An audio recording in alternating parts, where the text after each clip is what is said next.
We're for the problem 18. It says Giselle made 24 1/8 ounces of lemonade. She sampled 1.5 ounces to make sure it was not too sour. How much lemonade is left? Again, reading it carefully and then highlighting the key words. And this is how we, when we highlight the keywords, we're really reducing a lot of the unnecessary words that would probably confuse us. Like, you really don't need to know why she was sampling it. She wanted to sample it because she wanted to see if it was not too sour. But really don't need to know that. What we do need to know is what was the total weight or unit of the lemonade. And then she did sample. That means she had to taste it. And that means it's going to be less. And then here is the question, how much lemonade is left? So really identifying the keywords, you need to know the total lemonade, how much did she sample or take out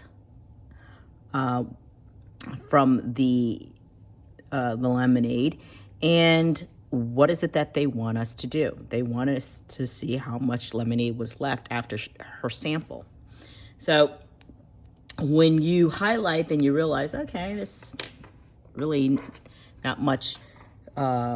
You're eliminating all the unnecessary noise or words.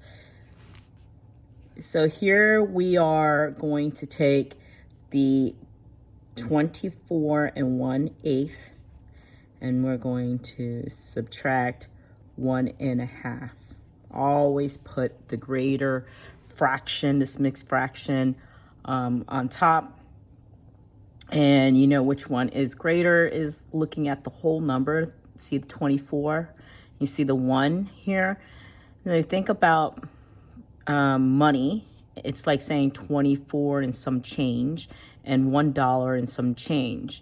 So you know 24 is greater than 1. Therefore, this mixed fraction is greater than this mixed fraction. So that goes on top. You're going to find the common denominator.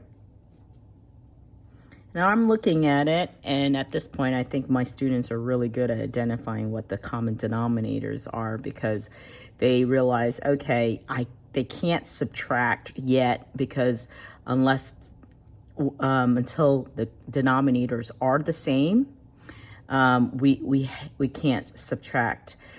Another thing is finding the common denominators, looking at the denominators and asking yourself, can that greater denominator, the number, can be divided into the smaller number, evenly without a remainder? In this case, 8 divided by 2 is 4. So there's no remainder. Therefore, the greater number is the common denominator. The other way to finding out what the least common denominator is using the Lcm method. And the Lcm method is least common multiple, and you would take the multiples of 2 and the multiples of 8. Slowly you say, what's 2 times 1? It's 2.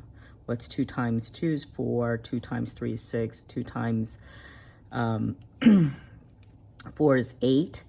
And then I'm going to stop there because I know. And then you take the multiples of 8. 8 times 1 is 8. And the first common multiple that you see here is the number 8. Therefore, 8 is the common denominator. But the fastest way of figuring out what is the common denominator is by looking at the denominators here and asking yourself, can you divide the greater number into the smaller number evenly without a remainder? And in this case, definitely yes. So 8 became the denominator, the common denominator. 8 divided by 8 is 1 times the numerator here. So 1 times 1 is 1, and 8 divided by 2 is 4 times this numerator is 4. So now that we have the common denominator, but the problem is that we can't take 4 from 1. If you have only 1, you can't take 4. There's just not enough fingers or whatever digits. So what we have to do is we have to regroup, and when we regroup, we add these two together, and that becomes 9/4. But don't forget your whole number. When you regroup, you're going to have to reduce that by 1. It becomes 23 9/4. Bringing this over, it'll be 1 4/8. Okay, so we have, I'm sorry, that's an 8, sorry. Now we have common denominators, so it's 23 9/8 and 1 4/8. We can subtract. 9 minus 4 is 5. Bringing down the common denominator is 8. 23 minus 1 is 22. So it looks like we have a choice here, and the answer is 22 5/8, 22 5/8, and the answer is C.